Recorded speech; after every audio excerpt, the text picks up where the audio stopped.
motivational speakers is that we try to make you see things inside. And as all of you will become future managers and leaders and do very well in life, I must caution you with two things.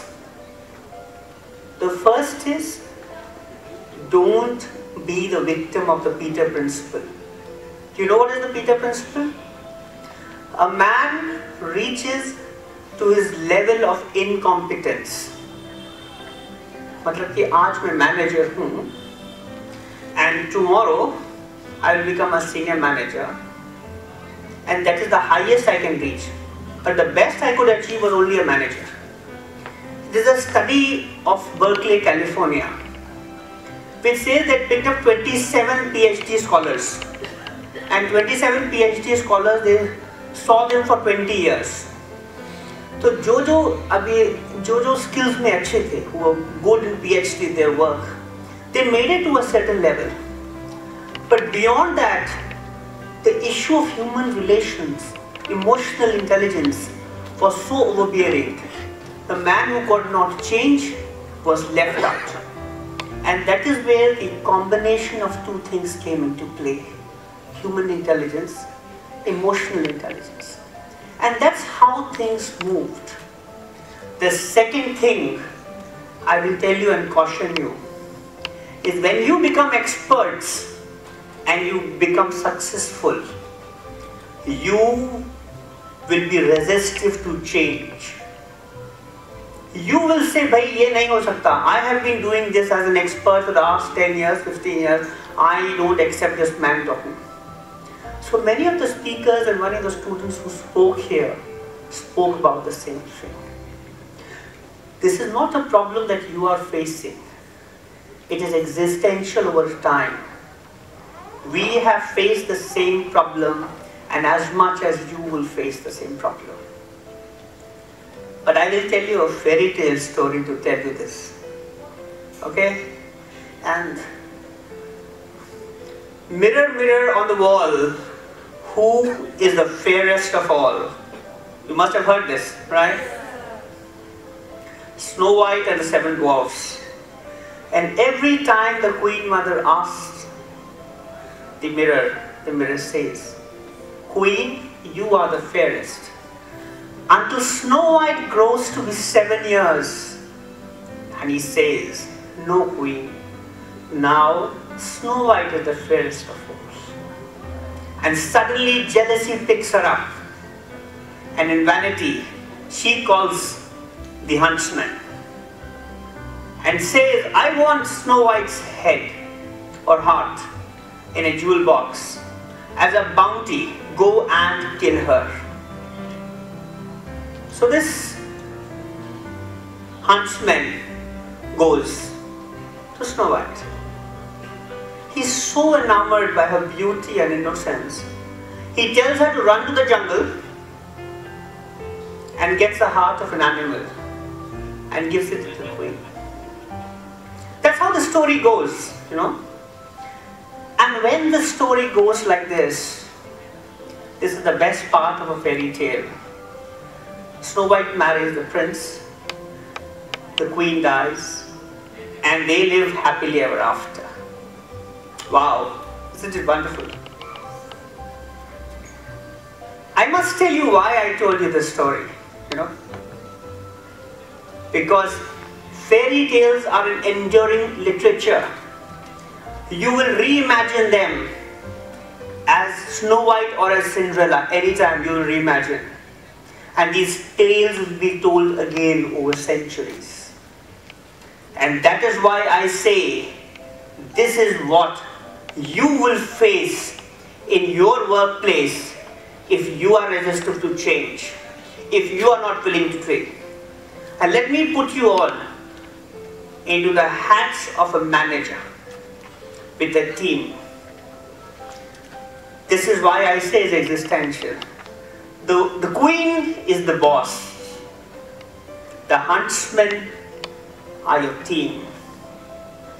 And that Snow White is a little disruptor or change which everybody has been talking about here. But look boss. Like a mirror every day. When you will walk into the office, you will be garlanded with compliments. Sir, you're the best.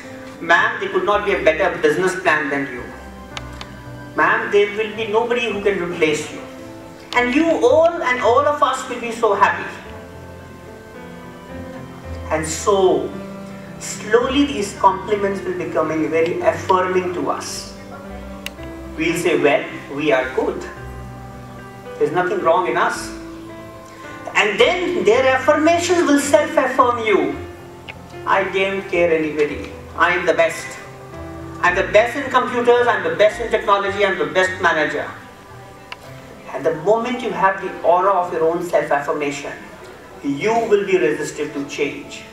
And why it is important to you is because you are the best blend and mix of technology awareness, intelligence, awareness and exposure in the world, your generation.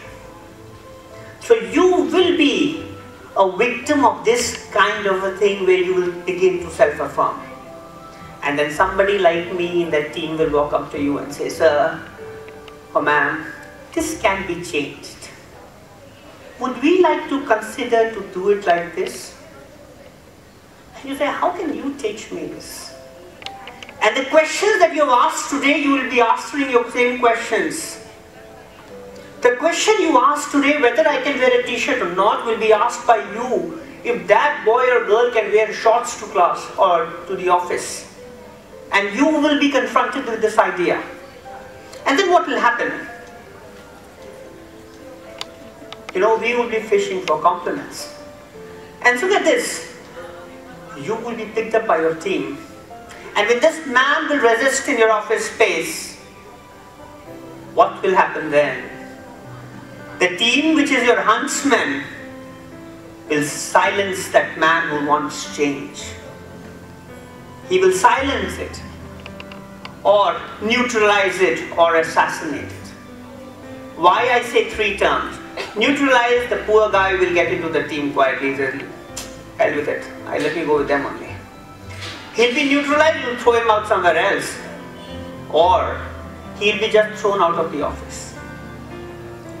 But when this is happening, the lovely technological skills of happiness you're looking, you begin to decay your organization. And that is what you have to see.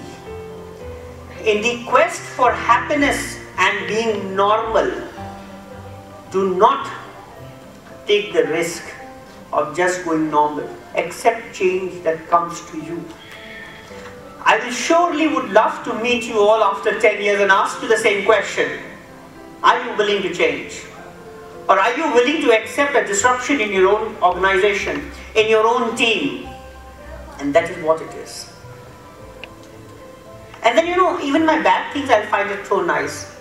I may be fat, but it's okay. I look nice in that. So this self-affirmation is so greedy into you.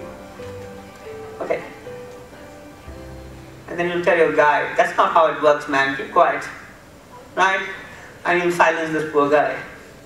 And that's what your team will do. The huntsman will get the team down, the disruptor down, the man who wants change down. That comes your responsibility whether you want it or not. That's how it works. And that's how I again become the hero. The self-affirmative boss who knows everything. The Mr. Know something. I must tell you that it is not about you. It is about me as well. And when I was at Harvard like recently, and it is a whole lot of leadership classes into it. The best part about Harvard was that when I spoke about leadership, I spoke about leadership as my failure and not as my success. And this is where I tell you that I was also a part of the decay of the organization at some point of time, only to realize that I shouldn't do that. So if I am telling you to be aware and conscious, I have driven the same thing at some point, trying to do. Okay, let me tell you again an incident of my own personal life. Being an army officer, I quite like the idea of telling you my own narration as a leadership of failure and not success. So I was in some time 2008-9, came back from the law school at Harvard and went back to Kashmir and was doing my job. A busy night, 7:30, a group of militants fire at my column and escape. The first thing was, the distance was barely me and maybe this door ahead of it, it's about 20 meters. The group fires, none of them, we don't get hurt, but they run away. And then what happens? Everybody begins to question me and my team why that man ran away, the group ran away. And I also get into the idea and I ask why. I asked the guy who was just nearest to that group, I said, how could they run away? I have trained you, made you fire, how could they run away? The guy quietly tells me, sir, if I would have fired, an innocent would have lost his life. I was not willing to accept that argument because the pressure was on me. And I was a part of the decay of the structure. Till he kept telling me, and I saw the lights later and began to support him. Yes, he's right. But this, as I kept asking me, he told me, sir, I can't fire. I did not do it in my wisdom. I didn't realize it. You all will be confronted with such challenges in your personal lives, professional lives. And that is what I say. If you will look at it the same ground where I stood, asking why that man didn't fire, possibly you will go wrong as I went wrong.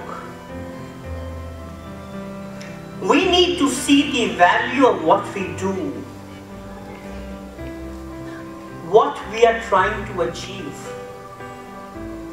He was trying to do the same thing what I was trying to do, but he didn't have the knowledge, the position to move up from the level of abstraction.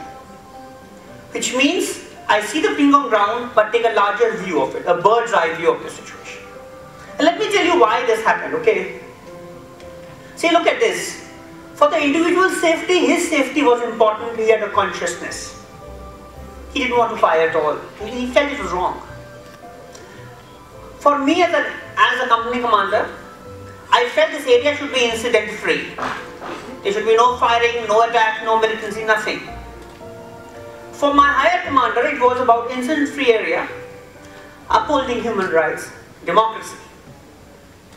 But I look at it from that level much higher at a bird's view. I have to admit that man was trying the same thing, upholding democracy and the freedom of expression. Upholding for that man or that poor civilian population or that unarmed population who need to be protected. But till at such time I didn't go over the level of abstraction, I could never see that. That is what will come to you in life. A question of whether you accept change to understand the value of change or not. It is so simplistic to deny change and deny disruption. And I'll tell you why. A lot of people spoke, and they spoke about the very good talk by one of the MSD professors. Spoke about how Taj looked at. Look at others. Everybody speaks about value.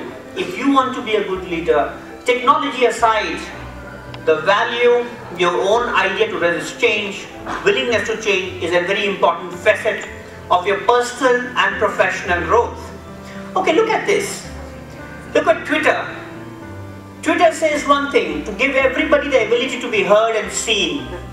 It speaks about a value proposition. It connects its troops, it connects its manpower, it commits its corporate soldiers to a value. Look at